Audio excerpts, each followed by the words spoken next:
Hello guys, कैसे हैं आप सभी दोस्तों। दिल्ली में डीएलएड कोर्स करने के बाद आप गवर्नमेंट टीचर बनना चाहते हैं प्राइमरी क्लासेस के लिए, तो आज की इस वीडियो में गाइस हम आपको बताएंगे डीएलएड कोर्स करने के बाद आपको और कौन कौन से एग्जाम पास करने होंगे। कई सारे स्टूडेंट को इसके रिगार्डिंग काफ़ी ज़्यादा कन्फ्यूजन रहता है।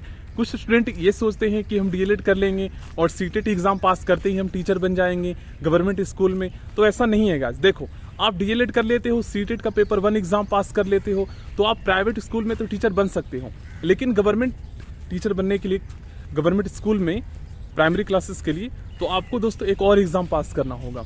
अब जैसे आप दिल्ली के जो है एमसीडी स्कूल में या दिल्ली के गवर्नमेंट स्कूल में आप प्राइमरी टीचर बनना चाहते हैं, तो आपको कौन सा एग्जाम पास करना होगा सीटेट करने के बाद, क्लियर करने के बाद। एंड गाइज, आप केंद्रीय विद्यालय में टीचर बनना चाहते हैं केबीएस में, तो आपको कौन सा एग्जाम क्लियर करना होगा, ये सभी आज की वीडियो में हम आपको बताने वाला है। और सीटेट एग्जाम आप कब दे सकते हैं, इसमें आपको पास होने के लिए कितना नंबर लाना होगा और क्या इसमें पास होने से ही काम चल जाएगा, इन सभी के बारे में हम आपको बताएंगे।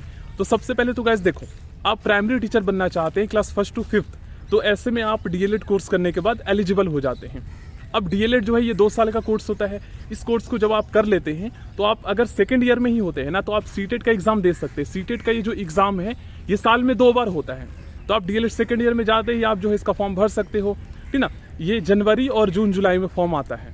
अब गाइस देखो, सीटेट में क्या है ना, कैटेगरी वाइज मिनिमम नंबर निर्धारित किया गया है, पासिंग नंबर, बस इसे पास करना होता है। ये जो एग्जाम है ये सीबीएसई कंडक्ट करवाता है, इसका फुल फॉर्म होता है सेंट्रल टीचर एलिजिबिलिटी टेस्ट। अब ये एग्जाम क्यों होता है, तो गाइस देखो, आज से 10 साल पहले सीटेट एग्जाम नहीं होता था। पहले टीचर में जो सिलेक्शन होता था ना, या आपका मैट्रिक, वही क्लास 10th 12th एंड आपका डिप्लोमा में जो नंबर आया है उन तीनों को परसेंटेज को काउंट करके आपका मेरिट लिस्ट बनता था और इसी के आधार पर सिलेक्शन होता था। लेकिन होने क्या लगा गाइस, डीएलएड में लोग पैसे दे दे के नंबर बढ़ा लेते थे, तो काफी ज्यादा धांधली होने लगा। तो सीबीएसई ने एक और एग्जाम ला दिया, सीटेट। अब सीटेट में जो पास होगा वही जो है टीचर में सिलेक्शन हो पाएगा।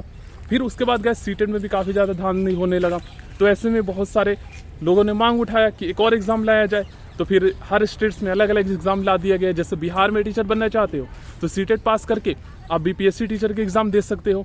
दिल्ली वाले भी एलिजिबल है, मतलब हर स्टेट्स के, फिर वहां पर अलाउ किया गया है। अब गाइस दिल्ली में अगर आप टीचर बनना चाहते हो तो आपको DSSB का एग्जाम देना होगा। सीटेट एग्जाम आप पास कर लेते हो तो उसके लिए एलिजिबल हो जाओगे। और जब आप DSSB का एग्जाम पास करोगे, और केवल पास करने से ही नहीं, कट ऑफ के अकॉर्डिंग आपको नंबर लाना होगा, तभी आपका सिलेक्शन होगा, है ना। आप लोग समझ गए होंगे। अब गाइस, अगर आप जनरल से हो तो सीटेट में अगर आप 90+ लाते हो, 150 नंबर का एग्जाम होता है, तो 90+ में आप पास माने जाते हो। जो ओबीसी SC ST से है उनको 82 लाना होता है पास होने के लिए, ठीक है ना। अब गाइस देखो, DSSB का जो एग्जाम होता है इसमें क्वेश्चंस जो है, मतलब इसका काफी वाइड सिलेबस होता है, काफी ज्यादा सिलेबस इसको कवर करना पड़ता है। तो कम से कम आप ये मान लीजिए कि टीचर बनना जो है ना, एक 5 वर्षीय योजना है। 2 साल डीएलएड में लगेंगे, साथ ही साथ आप सीटेट पास कर लोगे। अब गाइस देखो, 3 साल आपको और क्या लगेगा, तो देखो साल में 5 साल में अगर देखा जाए तो 2 से 3 बार वैकेंसी आता है 5 साल में। अब गाइस बहुत सारे स्टूडेंट ऐसे हैं जो बहुत पहले डीएलएड कर चुके हैं, तो वो भी तो तैयारी करने में लगे हैं ना। अब आप सोचोगे कि मेरा जल्दी सिलेक्शन हो जाएगा, हाँ सिलेक्शन तो होगा अगर आपका तैयारी अच्छा है, तो अच्छा नंबर लाते हो तो, क्योंकि कुछ भी वैकेंसी आता है, कुछ भी एग्जाम लिया जाता है, वो सभी फेयर तरीके से होता है।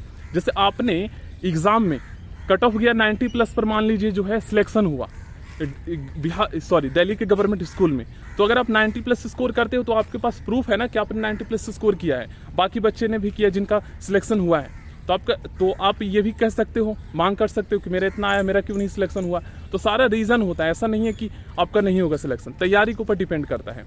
बाकी ये है कि थोड़ा टाइम लगता है, धैर्य रखना पड़ता है इसमें तैयारी करने में, इतना जल्दी हर कुछ नहीं होता है, ठीक है। अगर आप केंद्रीय विद्यालय में टीचर बनना चाहते हो तो सीटेट का पेपर 1 एग्जाम पास कर लीजिए, उसके बाद जैसी वैकेंसी आता है आप उसके लिए अप्लाई कर सकते हो।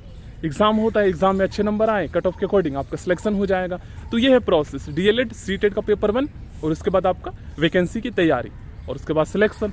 तो यही है, सारा खेल है, डिपेंड करता है। सो थैंक यू, नेक्स्ट में मिलते हैं दोस्तों।